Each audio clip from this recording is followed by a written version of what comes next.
साथियों, दिव्य विज्ञान के YouTube चैनल में आपका स्वागत है। मेरा नाम है गिरीश मिश्रा। दोस्तों, आज जो है BRP और CRP के रिगार्डिंग एक महत्वपूर्ण जो है नोटिफिकेशन जारी हुआ है। तो इसमें जो है दिया गया है कि किस तरीके से जो BRP CRP जो है आउटसोर्सिंग के माध्यम से एक भर्ती होने वाली है, उसके जो है एजुकेशनल क्वालिफिकेशन क्या रहने वाली है, इसके रिगार्डिंग जो है एक पत्र आज आया है, जिसमें प्रेषक रविनाथ रमन, सचिव उत्तराखंड शासन से, सेवा में राज्य परियोजना निदेशक समग्र शिक्षा उत्तराखंड नूरखेड़ा देहरादून। तो बेसिक शिक्षा अनुभाग 2 है, आज की डेट में ये जारी हुआ है। इसमें विषय रखा गया है कि समग्र शिक्षा योजना के अंतर्गत विकास खंड स्तर पर सृजित ब्लॉक रिसोर्स पर्सन यानी कि BRP और संकुल रिसोर्स पर्सन CRP के पदों की सेवा शर्तों अर्हताओं के निर्धारण के संबंध में। तो इसमें क्या दिया गया है, इसमें ये कहा गया है कि उक्त के क्रम में शासन स्तर पर हुए सम्यक विचारोपरांत समग्र शिक्षा योजना के अंतर्गत ब्लॉक रिसोर्स पर्सन BRP एवं CRP के पदों की सेवा शर्तों अर्हताओं का निम्नानुसार निर्धारण किया जाता है। तो 2 टाइप के इसमें पद हैं, एक तो BRP से संबंधित निकलते हैं और एक CRP से संबंधित निकलते हैं। तो BRP के अंतर्गत सब्जेक्ट वाइज जो है पद निकलते हैं, तो उनकी जो है किस प्रकार से एजुकेशनल क्वालिफिकेशन रहने वाली उसके बारे में बात करते हैं। तो देखिए, सबसे पहले BRP हिंदी की यहाँ पर पोस्ट है। इसमें अधिमानी या अनिवार्य शैक्षिक अर्हता क्या है, इसमें जो है स्नातकोत्तर PG में 55% अंक चाहिए और साथ में स्नातक में भी 55% अंक चाहिए। ये 2 जो है कंपलसरी हैं, PG में भी 55% चाहिए और जो है UG में भी 55% चाहिए और साथ में B.Ed की डिग्री आपकी होनी चाहिए साथ में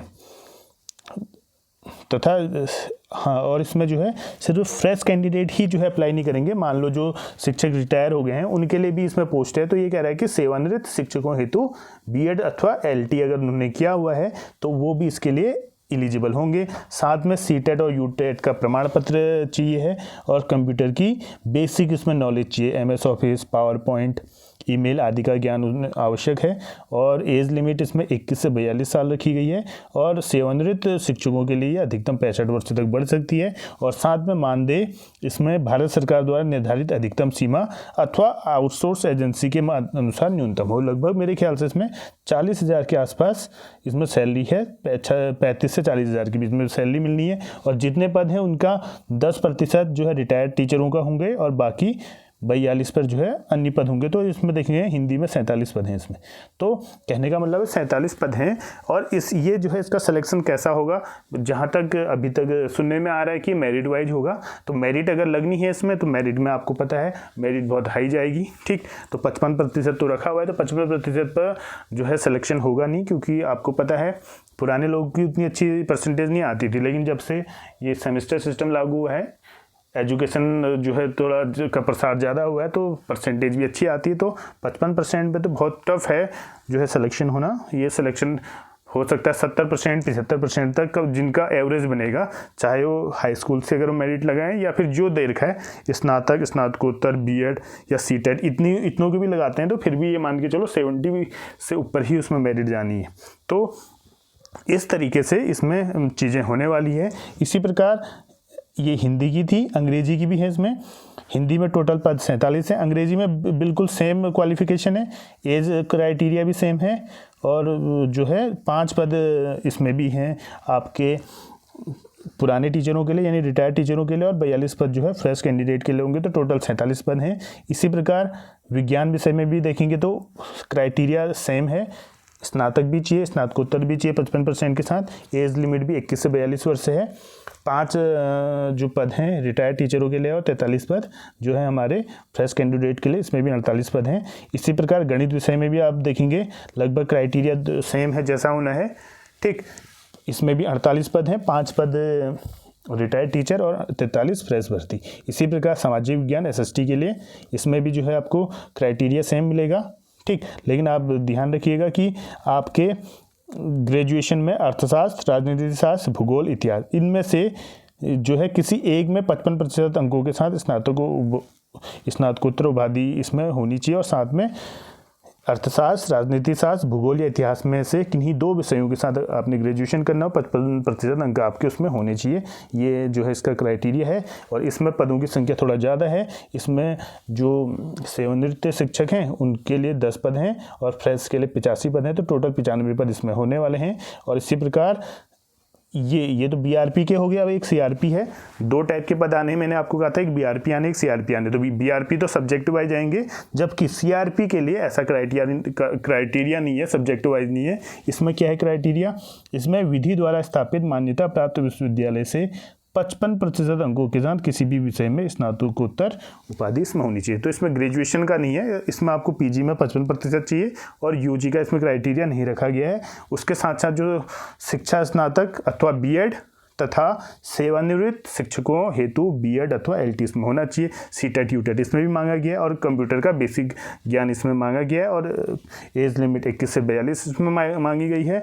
और सैलरी भी जो फिक्स है उसके अनुसार है। साथ में जो रिटायर्ड टीचर हैं उनके लिए 67 पद इसमें रखे गए हैं और 603 पद इसमें रखे गए हैं फ्रेश कैंडिडेट के लिए। तो टोटल 670 पोस्ट इसमें है, किसमें? सीआरसी में। तो बीआरसी में जो है कम पोस्ट हैं क्योंकि सब्जेक्ट वाइज है, तो सबसे ज़्यादा उसमें एसएसटी में 95, बाकी में हिंदी, गणित, अंग्रेजी और विज्ञान इनमें 48 पद हैं। तो सीआरसी में यहाँ पर 670 पद हैं। तो टोटल लगभग ये 958 पद के आसपास हैं। और इसमें एज लिमिट 21 से 42 वर्ष है। और जो थोड़ा हो सकता है जब फॉर्म आए तो यहाँ पर जो SC ST वाले हैं और जो क्राइटेरिया वाले हैं उनको क्या पता परसेंटेज में जो है रिलैक्सेशन मिल सकता है, क्योंकि जो है एक जैसा तो रहेगा नहीं सामान्य का और जो है कैटेगरी में, तो कुछ 5% का ऊपर नीचे हो सकता है। तो वो जब फॉर्म आएंगे तभी पता चलेगा। तो इसके अनुसार अगर मेरिट बनती है तो वैसे इसका ज़्यादा फर्क पड़ेगा नहीं, क्योंकि जिनके हाई मेरिट होगी उन्हीं का उसमें सिलेक्शन होना है, तो इसका ज़्यादा फर्क इसमें पड़ना है नहीं। वैसे ज़्यादा बेहतर रहता कि इसमें अगर ओपन भर्ती होती, इस तरीके से होती, या फिर अगर ओपन भर्ती नहीं करना चाह रहे हैं तो कम से कम जो है ब्लॉक स्तर पे ये भर्तियां होनी चाहिए, तो जिससे कि वहाँ के स्थानीय जो है लोगों को रोजगार मिल सके। और जो है क्योंकि आपको पता है आज के दौर पे नौकरी मिलना जो है सरकारी नौकरी मिलना कठिन है, तो कम से कम जो है बेसिक नीड पूरी करने के लिए अगर जो है ब्लॉक स्तर पर भर्ती होती है, ब्लॉक के कैंडिडेट ही उसमें लिए जाते हैं, तो फ़ायदेमंद है। नहीं तो कम से कम इसमें मान के चलिए मेरिट आपकी जो है कम से कम 70% से ऊपर ही जाएगी। तो इस तरीके से ये नोटिफिकेशन आज आया था। तो इसमें ये कहा गया कि तत्क्रम में मुझे यह कहने का निर्देश प्राप्त हुआ है कि उपरोक्तानुसार निर्धारित सेवा शर्तें अर्हताओं के आधार पर बीआरपी एवं सीआरपी पदों का चयन प्रक्रिया के संबंध में नियमानुसार अग्रेतर कार्रवाई करने की का कष्ट करें। ठीक, तो इसमें कहा गया कि हमने इसमें जो है क्वालिफिकेशन दे दी है, बाकी की प्रोसेस आप धीरे धीरे आगे करिए, यानी कि यहाँ से आगे करने का जो है मुझे सुझाव दिया गया है। तो उम्मीद करता हूँ आपको ये जो है इन पोस्टों बीआरपी और सीआरपी पोस्टों के बारे में कुछ जानकारी मिली होगी प्राप्त। तो ऐसे ही जानकारी प्राप्त करने के लिए हमारे यूट्यूब चैनल पर जुड़े रहिएगा और साथ में इसे शेयर कीजिएगा, सब्सक्राइब कीजिएगा। मिलते हैं नई वीडियो के साथ। जय हिंद, जय भारत, जय उत्तराखंड।